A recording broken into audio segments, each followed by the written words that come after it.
So I had one of those serendipitous moments, guys. So we went over Alien versus Predator issue 1, and I was talking about how I ordered the whole set of Genocide, which we went over and loved it. So I'll make sure to leave the playlist somewhere up here so you guys can check it out at your convenience.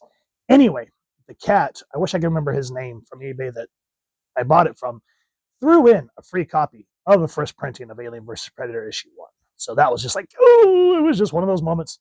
Anyway, hit up my local comic shop, and it's with my buddy, and I'm like, man, I was trying to find the original Earth War comics because we've gone over the last half. I still need the Nightmare Asylum and then the original Earth War part. So if you guys know where I can get those, please let me know. Or if you want to get rid of them, let me know a price.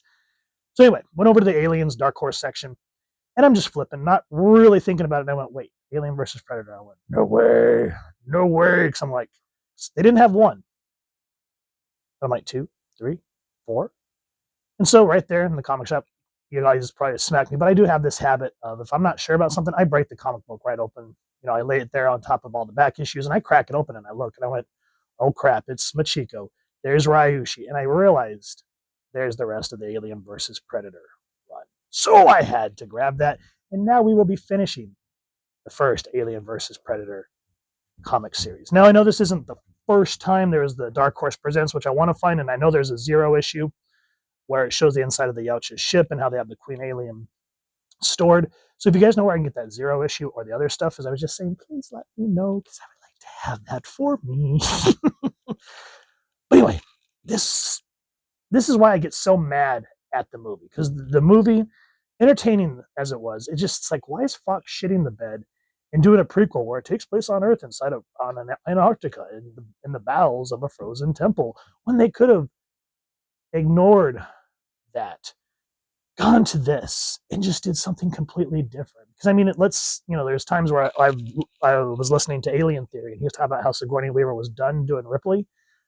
If she's done, and you guys aren't going to bring back Newt or Hicks, because you guys shit the bed on that, you guys could have followed Machiko Noguchi. She would have been the next badass, what do you call it, hero for the Alien franchise. But anyway, we're going to let that go.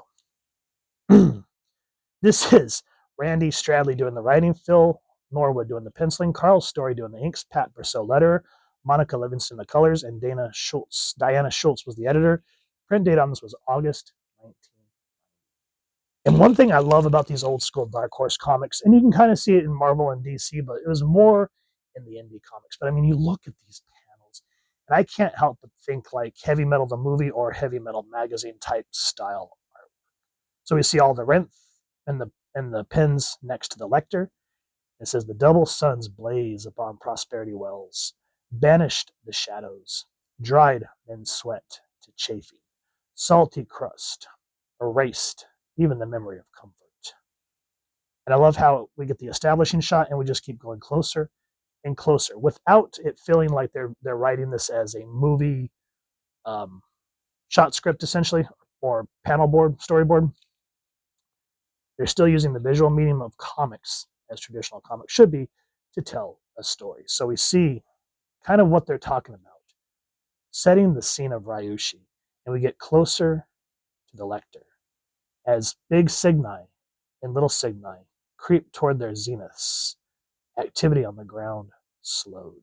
But as we get closer to the Lecter, we see the alien blood, or whatever this is, on the windshield, until everything that lived became as still as the thin, breathless air. But that day, even at Ryushi's shadeless noon, there was darkness.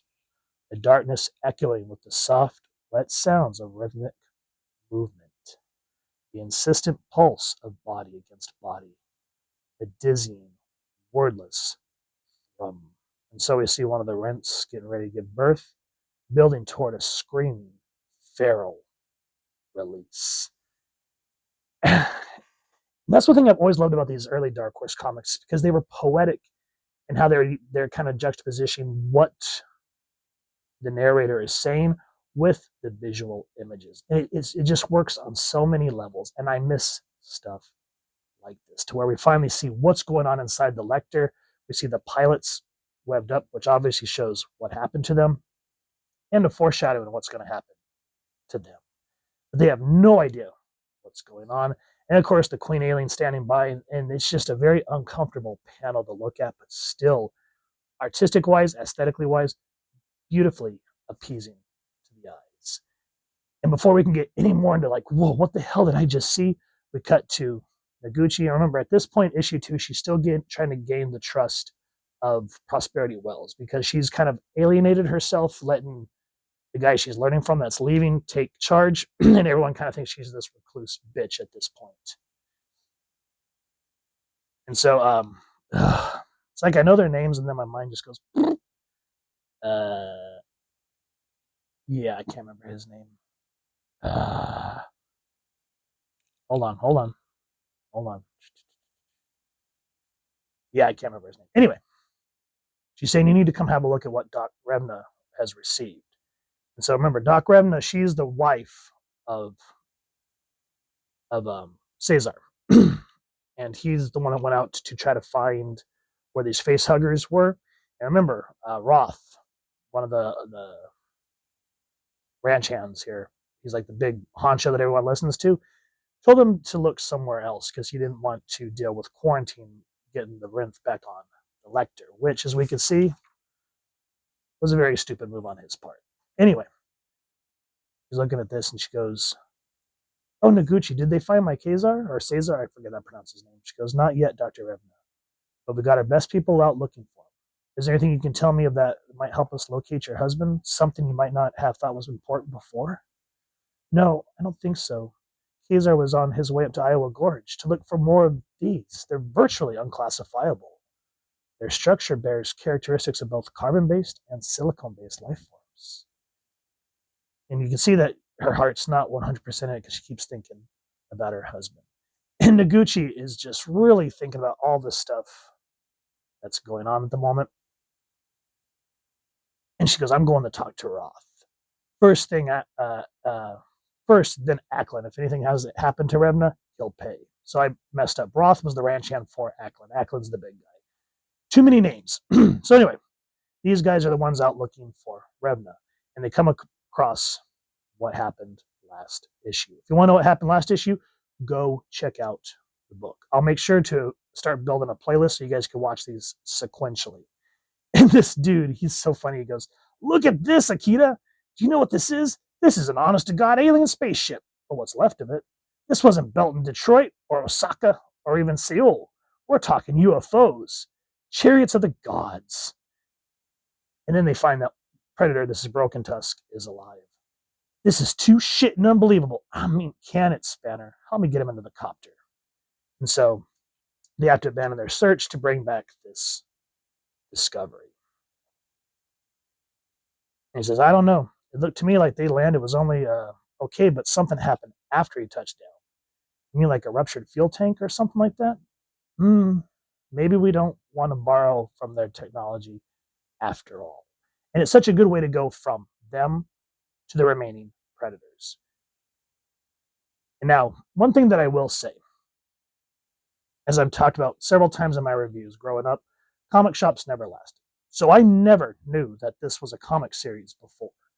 I read the original novelization, which if you haven't, it gives a lot of context to what we're seeing here. It's called Alien vs. Predator Prey by Stephen and Stephanie Perry.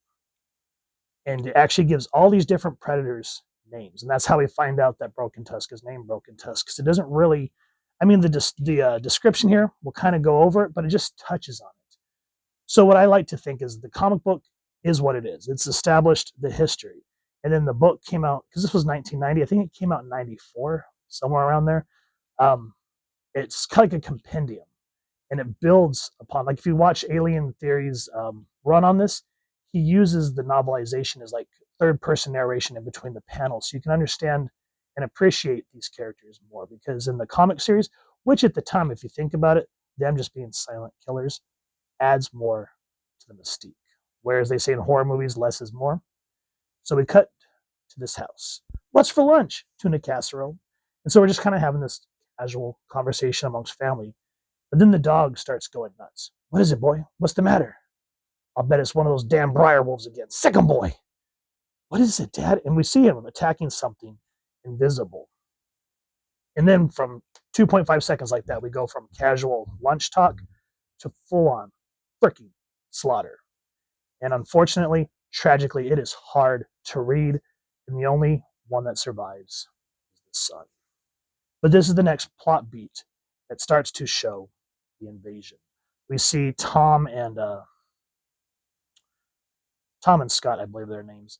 They're the one that they start to get out of their webbing, and you're like, just knowing. And this is one thing because it's hard to recreate the scene from the original Alien film because that was just hard to watch your first time, regardless who you are. But as you go to continue the franchise, it's like, how can you make the chest bursters scary? So in this, reading it from that knowledge, even though you want to root for these guys, it's a ticking time bomb. And that's what kind of happens is that horror, that body horror is still there, but you know what's going to happen. And so the terror comes from. So with that said, Noguchi finally sees what's going on. And she goes, in the book, she says it's the monster from her nightmare. She calls it the dragon, but we don't see that here. But I love how Spanner is just like, hey, Ms. Noguchi, look what we found. This specimen appears to breathe a mixture of methane with traces of other common elements. So much for quarantine. And so at this point, now that Broken Tusk is at Prosperity Wells, the invasion begins to transpire. And Noguchi's not sure how to take it. She says, in a sense, the invaders, if that's what they were, had already won. The mere fact of their existence had disrupted our lives and put us on the defense. It wasn't likely to accomplish much, but the trip out to the lecture was at least a positive action. It made me feel as if we hadn't lost all of the initiative. The dream I'd been unable to remember earlier came back to me with sudden, horrifying clarity. Only it wasn't a dream, it was a nightmare. I love how it says it was a nightmare. We see the xenomorphs begin to attack Noguchi. Now, as the book comes to an end, she has an unlikely savior, but is he there to save her or his own selfish intentions? Guys, Alien versus Predator, I cannot praise this series enough. It is one of those ones that's got to be part of our modern mythos and just a fun, exciting, action-packed read.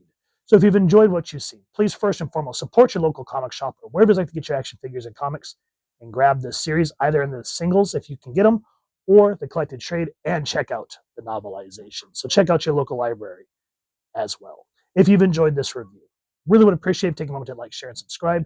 Helps the channel more than you could possibly know. And if you mind hitting that fancy little Yautja bell, next subscribe. That way as I get to upload content, you guys get notified. Come to the channel, and I love talking with y'all and hearing your thoughts and feedback down in the comments or the socials, which I'll make sure the links down in the description. So with all that said, hope y'all continue to have an absolutely amazing day reading and happy hunting, everyone.